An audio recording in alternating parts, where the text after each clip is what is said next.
So greetings. In this short video, we try to find the area of the shaded region. A function is given and a region is shaded and they're asking you to find the area of that. And this is from section 15.5, video 3. It's a continuation of how do you find area between two curves. They did not give you two curves here, they gave you just a shaded region. So you need to find out what your curves are, which function lies above which, and what interval, then you have to find the area. So let's dig into it. This is the function y equals 4 minus x squared. It's a parabola coming down, and it crosses the x-axis at 2, and the shaded region, this vertical line is x equals 3. So we want to find the area of that shaded region and this shaded region.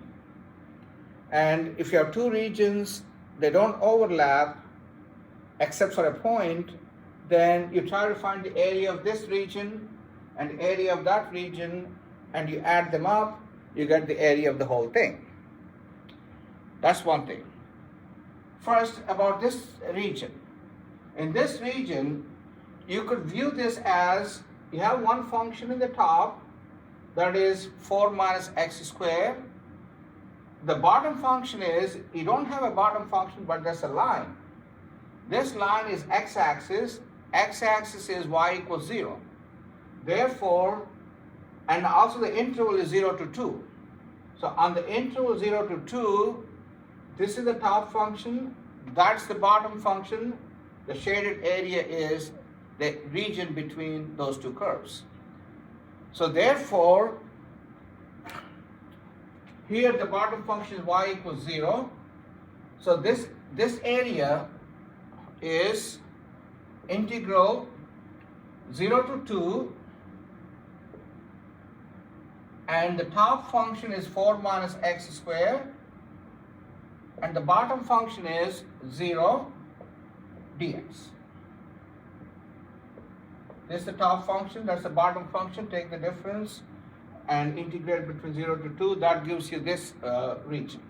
If you want, you can call that as region 1. So this 1 equals this. Now let's call this as 2. For the region 2, if you look at it carefully, the parabola is down below the line y equals 0. So here the scenario is different on the interval 2 to 3. On the interval 2 to 3, the top function now is y equals 0. The bottom function is the parabola. So the roles were reversed. Therefore, this area is, number 2 area is, the limits are 2 to 3. The top function is 0.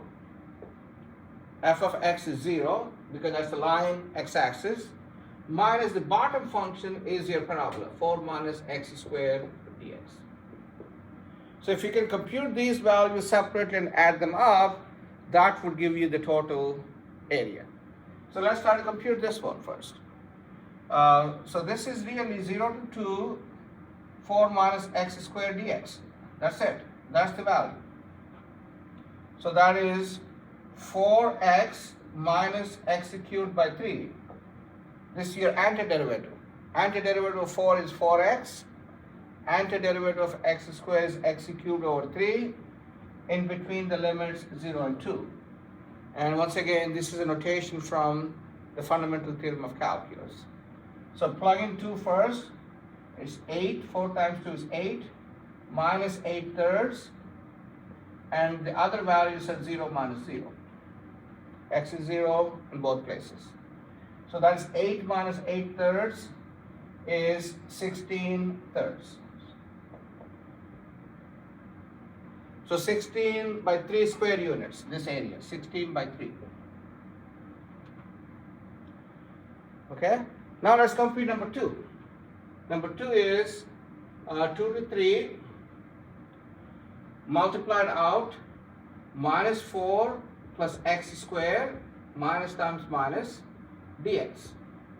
That's what you want to integrate.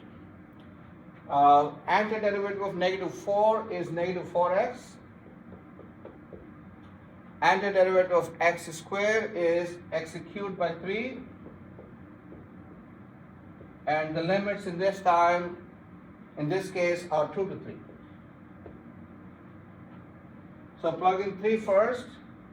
Negative 12 plus 3 cubed by 3. 3 cubed is 27 by 3 is 9. Negative 12 plus 9 is the first value. Minus, plug in x equals 2. You get negative 8 plus 8 thirds. That's the value. Negative 8 plus 8 thirds. So this is negative 12 plus 3 is negative 3. That is plus 8 minus 8 thirds. Okay? That's 16 thirds minus 3.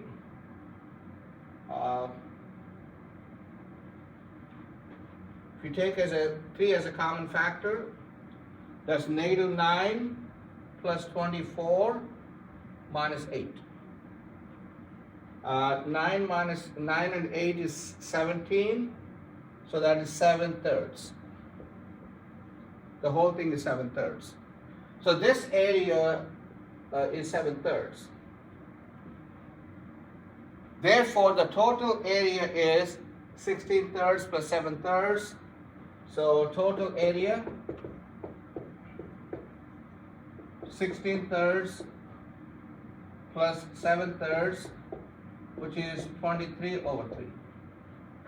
And that's the answer. Okay? Make sure I got this right. Okay. Bye.